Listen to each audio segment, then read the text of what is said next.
Welcome to the Old Fashion Masonic Podcast, where we talk all things Masons while drinking an old fashioned. I'm Brian. And I'm Russ. Russ, we're in the new studio. I like the golden chairs. So folks that can see that, Russ calls it a little bit of the Green Bay look. I didn't think about that. I was just trying, this green wall, we were just trying to match a frame that's in here. It's a little bougie. Yeah. So lot bougie. A lot bougie, but that's why we have it. So, Russ, April's fast approaching. It's here, right? I mean, it's here, right? So, April showers bring May flowers. You've heard the saying, right? I have. All right. That said, I've got a riddle for you. Okay. Be nice to me. I can be cracked, made, told, and played. What am I? Gee, Brian, I don't know. I can be cracked, made, told, and played. What am I? A joke. Gee, many Christmases. Wow. It's April Fools, all the stuff. Yes. Yeah, your response is terrible. Yes. All right, Russ. We've got kind of a Masonic powerhouse. Had we done this today. first instead of last today, Fair. I might have picked up on that. Fair. Yes. So, we have a Masonic powerhouse on today. Yes, we do. So not only do he's a friend. Yeah. Is he your dentist too? He is. He's our dentist. And has been forever. So is your kid's dentist? Did you do your kids? Yes. Our kids, he's our fan. So who do we have on there? We have our dear friend, Dr. Warren Rensner. So Doc was a huge, massive part, at least for me, because you were master before Doc, of just getting the energy back at Albert Pike. Yes. I think without Doc being the master exactly when he was the master, we might have had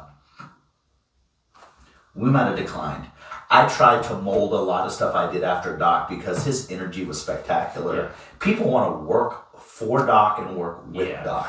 Doc was Potentate in 1998. And so I was a new Shriner at that point in time, and his energy, he inspired me to just get involved. He's just the dude. Yeah, he's the dude. And what we're going to talk with him a little bit later, he is going to be the new SGIG for Kansas, right? Yeah. So he's been the potentate, the master, and he's going to be the #1 Scottish Rite guy. Stay tuned for this. You're going to love listening to what Doc's got to say. He's a big dog. He's a big dog. So, welcome back. Doc, welcome to the Old Fashion Masonic Podcast. How in the world are you? I'm doing great. Top of the world. Yeah, so you're not going to hurt our feelings, because I think we know the answer. Have you ever seen the podcast yet? No. Let me tell you why I knew that, because we were talking yesterday. We were at an event, and he was chastising me because we call it the podcast, and said, well, you're not supposed to see it. And so we had to educate them on their video and audio podcast, but I still don't think Doc is sold off on that. That wasn't exactly how the conversation. You've never asked me if I've ever actually seen him. Yeah. I know, but I know that because we've had that conversation. So what we do here on the Old Fashioned Masonic Podcast, Doc, is we try to find out as much about the man as we do the Mason. So first question is, so tell us, who is Warren Rensner? Tell everyone who Warren Rensner is. I'm just a little guy trying to make a difference in the world. That's it. That's, let's kind of set you up the way you probably should answer it. It should probably be something like, I grew up here, I went to school here, I did this, I got married, I joined the fraternity here, and this is what I've done. So, we'll just pretend like we cut. So, tell us about Warren Rensner. Well, I was born in Wichita. Went to Wichita schools. Ended up going to University of Kansas. Got a Bachelor of Arts in Biology with an emphasis on systematics and ecology. I was considering becoming a lawyer and specializing in environmental law. However, my father was a dentist, and I decided to go to dental school. And 1991, I married Teresa, and we live outside of Goddard, Kansas. And I've been a practicing dentist in Wichita since 1982. Nice. All right. I didn't know that about law school. So Russ and I often talk about, we had considered going to law school as well, but we decided we wanted to make money. So, and so right. Sorry about that, guys, because there's going to be some upset people with that one. So, Doc, walk us through your Masonic journey. So, from the beginning, how did that come My about? dad, who was a dentist in Wichita, was the potentate of the Midian Shrine in 1980, back when he had over 8,000 members in that appended body of the Kansas Grand Lodge. And he told me, he said, well, you better join. And so I joined. My older brother joined. My youngest brother joined. And that was all together, same time? No. Okay. I was the first. I went through in 75, 76. I think my older brother went through a year later. He just wanted us all to be members of the Shrine when he was now my brother in Scotland, which, since that's a hotbed of Scottish Rite or Scottish Masonry, right. He should have gone through, because after visiting him so many times, you see so many areas of Masonry over there. I think he would appreciate it being part of the fraternity. But joined back then, and my dad, of course, was potentate in 1980. I was in dental school at that point in time, and I came back to Wichita. And of all things, first thing I really did to become active in Masonry, I joined the bowling league of the Midian Shrine. The bowlers, they have a big trophy case there at Midian. Okay. At one point in time, Sky Bowling Alley on Tuesday nights was totally just Shriners in red shirts. Wow. It was great. Okay. And then after that, one of the great influences for me as far as pursuing my Masonic career was a guy by the name of Paul Cooprider. Paul was the quartermaster for the patrol in the Shrine, and he was really involved in the Scottish Rite, and that's how I started going over some there in the old days. The Monday, Thursday services, they were really special, and so Uncle Paul got me to join the patrol. So you had to do back then Blue Lodge, Scottish Rite before the Shrine, right? That is correct. Okay. Or York Rite. Or York Rite, right? Any of the Just Rite clarifying lines. for folks that didn't, because that stopped in 2000, right? That I can't. Yeah, I think it was around then. Yeah. But they needed a drummer for the patrol, and so I started that in 1984, and I'm still doing it. So you are. And then I got married in 1992. Tonk Mills asked me to be on the divan, and Teresa and I just got on the moving line in 1994 with John Arnold, and moved up and became potentate in 98. And after that, John was actually the personal rep for the Sovereign Grand Inspector General of Kansas at the Wichita Scottish Rite at the Valley there. And I had told him I'd come back and start doing degree work, and I'm still doing that as well. So, and then in the Blue Lodge, after all of that, I started doing that, and in like 2007, Bob 7 or 8, Bob Wydra asked me to maybe get on the moving line at Albert Pike.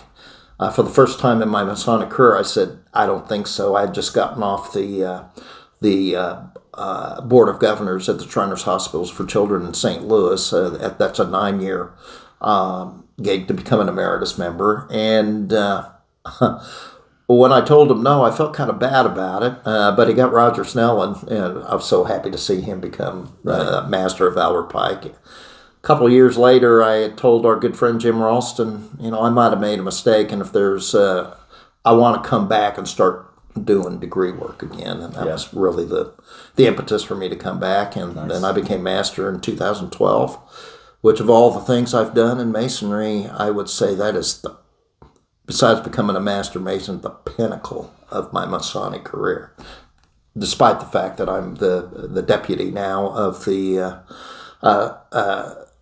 Supreme Council, 33rd degree of the ancient accepted Scottish Rite Southern jurisdiction. So. You and Roger both were went to the Scottish Rite, white hats, both became potentates, and then you came back to the lodge, which was fascinating. You guys were 2 years apart. That one thing that Roger told me was he wished that he had been a master of a lodge first because he thought he would have probably ran Midian better. But I don't know do you think that helped you being a potentate at lodge first? I think what helped me the most in dealing with all of these and really their boards was my experience on Shriners Hospital for Children board. And that ignited. I'm still on the board of several not-for-profits, and it just helps you to be able to communicate with people on a, and I'm not saying a business level. It's just on a management level to be able to get stuff done. Again, if you're sitting down even in a meeting of an officers meeting, you need to have an agenda and you need to have goals that you're going to set and get stuff done. Have a plan. Yeah. So go back to when you're a master. Think about all of your line officers. Okay. Did they all go on to be a master of Pike or any other lodge? Do you remember who all your people were? I remember who they all were. I do, and they did not. Okay. I'll give you a hint. There were two. Which two didn't go on? I wouldn't like to say. Oh, well, I mean, it's like Bruce Lemaire was one. That's right. He stepped off. I think he would have been fun. And the other one was David Wright. Yep. So those two. But yeah, you had. However, both of those guys, I think, had the ability to be excellent masters. Yep. I mean, just like anyone, the only thing that'll get you in trouble in the lodge is yourself if you can't get out of the way of yourself, right? So I've been there, done that. So I think you might have answered this already. Who put you on the line at Pike? Actually, it was Hugh Gill IV. Okay. Oh, okay. Really? Yeah. Okay. Hugh Gill was the one that gave us we came in when Hugh was master, and so we got our aprons from Hugh. Right. Yeah. Okay. All right. So since we all came off the line, okay, so it's got to be after us, right? What master has really impressed you? Maybe he was better than you thought, or he just really exceeded expectations. So post us, what master? It doesn't have to be Pike. What master stood out and you're like, man, I didn't expect that out of him, or man, he just really hit the mark? I would say Derek Cookson at a Hope Lodge. Wow, yeah. In Howard, Kansas. Yeah. He, as far as I'm concerned, he seems like such a behind-the-scenes kind of guy and everything, but he knows the work, and one of the reasons why I became a member of Hope Lodge was that community, the men of that lodge, the community looks up to them, and the young men look up to them. And Derek is he's a slugger. He is. You know what? I agree. He wasn't on my radar. Fun fact. Do you know where Doc was raised at? What lodge? I learned something new. Well, I guess I don't. You would have said Pike. I was originally raised at Bestor G. Brown Lodge. Okay. When I got his bio, when we were prepping for this, you think you know what's going on, but I would have lost money on that one. Yeah, I would have too. And some of the folks might want to know why I transferred. Well, I wasn't going to ask that question because I feel like it could be controversial. But now since you've opened the door, it wasn't really controversial. It was a situation where, I joined the lodge to become a Shriner. I really didn't go back after I was raised. I think I was back to the lodge once. And I really felt like in my situation back in the early 80s, I had some friends that I wanted to get into the Masons. Albert Pike Lodge at that point in time with Nolan Arts was trying a one-day class. Okay. And so I transferred over there so I could top line them there, and got a few of my friends in, and I just stuck with it. So Yeah. All right. So, Doc, today we've got a group of newer, younger Masons. Is there anybody that just sort of is rising to the top? Somebody that you really are keeping an eye on? Somebody that very much Kansas impresses Masons you? be Yeah. keeping their eye on. Well, that's from a specific standpoint. I'm looking at several people, but I think the question really should be more. We're pretty much veteran Masons, and I really think the most important thing in Masonry right now for guys like us is leadership development. I know at Pike we've got Garth Bloom. I mean, he's knocking it out of the park. We got several guys following him that are, very engaged and are developing their leadership abilities. I'm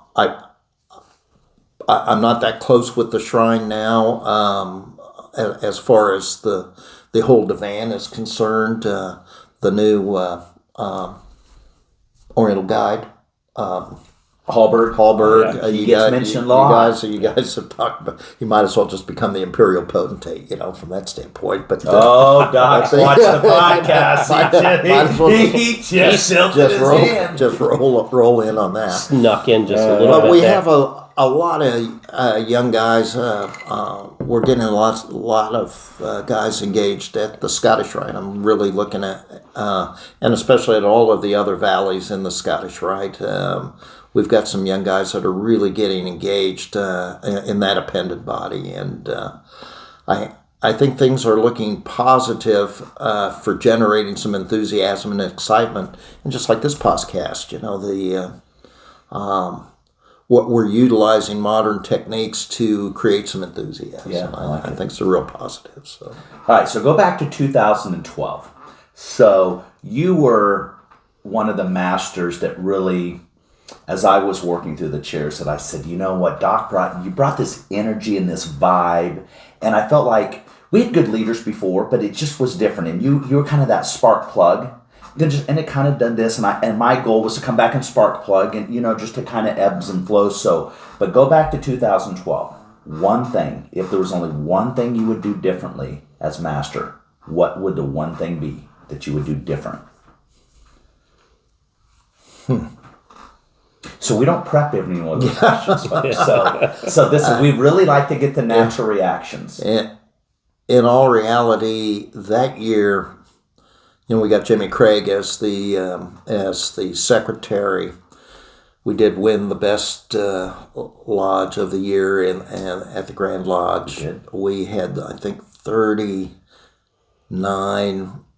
We raised 39 Master Masons that year. I remember my speech that, and I'll just reiterate that I've done so many things at Masonry. I wouldn't be the potentate again. There's a lot. Most of it again. I'd do it in a heartbeat. Okay, I think I would do it too. I think master should be a 2-year run. I so enjoyed being able to, be myself up there and gain confidence. Learning the work and then being engaged with the brethren. It's a highlight of my life. Right? Yeah. Well, notice he didn't answer the question, but that's fine. I like the answer he gave. I don't know if I do anything different. We worked hard. I was blessed to get the Master's Achievement Award that year, and that was because the lodge really worked with us. We had the Teacher of the Year award, and we certainly did a lot of social stuff, and I think the guys really got engaged. Yeah. And there were a few guys on my line that might have become master, like Brian said. So, So, Doc, you did answer this. You said you wouldn't be potentate again, but just if it happened that you were potentate again, what would you do different this time than the last? Well, it's been over 20 years, so the dynamics are certainly a lot different. 98, right? 1998. Yeah, 98. I think, as in Masonry, a lot of the because of the loss of membership and how much it costs just to survive, really the owning of real estate, it's a whole different dynamic. Again, Would you have raised the dues, knowing what you know now? Would you have kicked the dues up year just to get us ahead of the curve? I think our dues are the best deal in fraternal organizations. Okay, best deal, but can we agree that they are sorely, I mean, they're just low, they're too low. Whenever I get on this conversation, I remember back in the days when Doug Rowland called Doug for a clean rug with the Potentate, and they were like raising the dues from $20 to $25. I think it was something like that.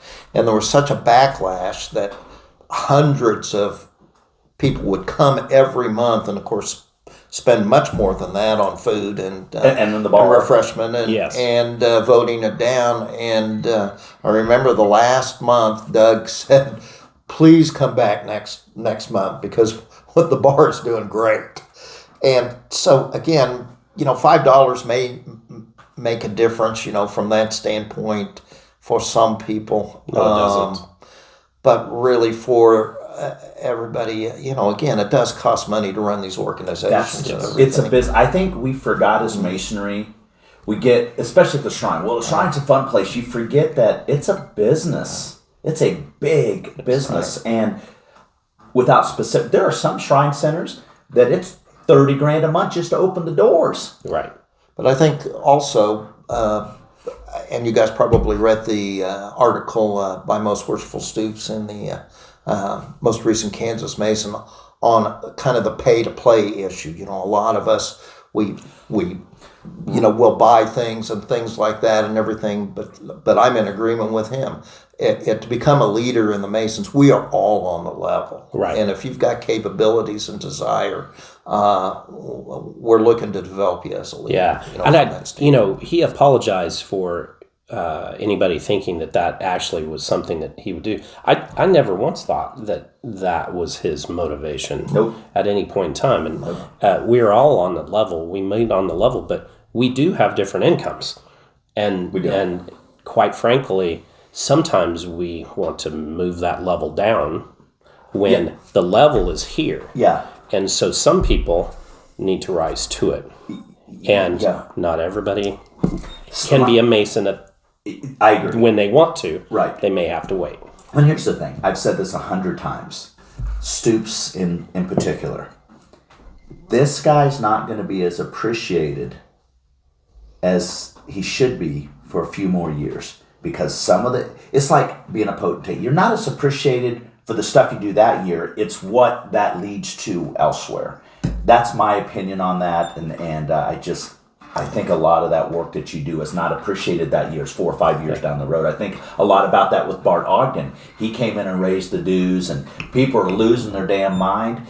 If Bart didn't do that when he did it, think about where Midian would be now. Right. Major problems. So kudos for having basically the sack to do what you're supposed to do. The thing I like about Most Worshipful Stoops is that as I developed going on, you just can't be afraid to ask the hard questions. And I respect him for it. He's a Grace Mason. Yeah. So who put you on the line as OG? That would have been John Arnold. So was Tom the Potentate? Yeah, 1992. He was a potentate, no kidding. Yeah. It was him. Gosh darn it, Coach. Yes. Coach Highball. Yes. And then John Arnold. Those were. Hey, cheers to Coach. He passed away, not even 2 years ago? That was during COVID, unfortunately. Cheers, Coach. I got to speak at his funeral. He was a great guy. Mm-hmm.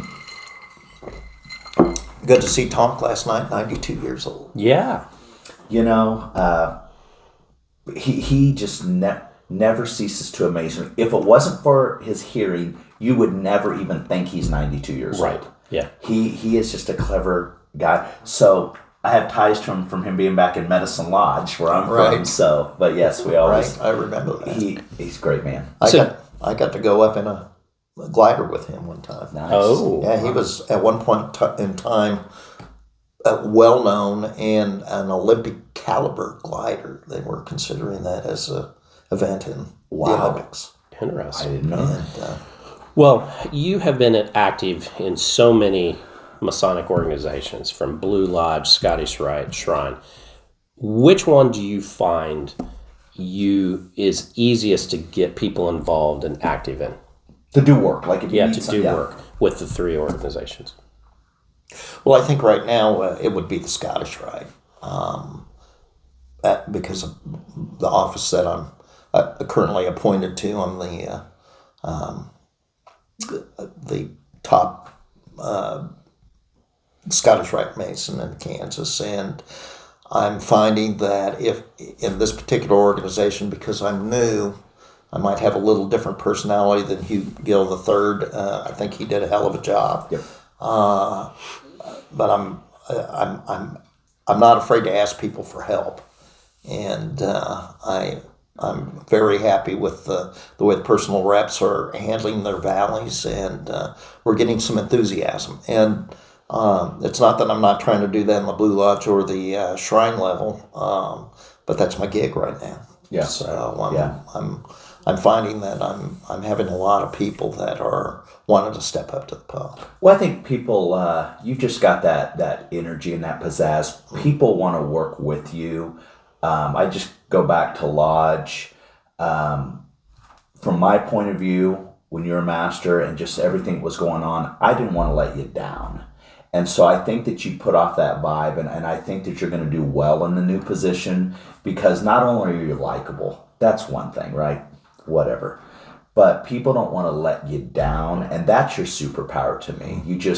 You've got a way of, I've seen you give ass chewings with a smile. I've seen you undress people with a smile in a professional way, and I just think that that's going to fare well in your new position. It all comes down to, I think, people understand and perceive from you that you care about people. And when people feel like they have someone that cares about them and truly want the best, they want to do the best for you. Yeah, I agree. Like making a difference in the world. Yeah. Doing good in the community. All right. Masonically speaking, if there was one thing you would do differently Masonically, whether join later, join early, do this first, do that. What's one thing you would do differently? Just one thing. What would you do differently? Like, I'll give you an example.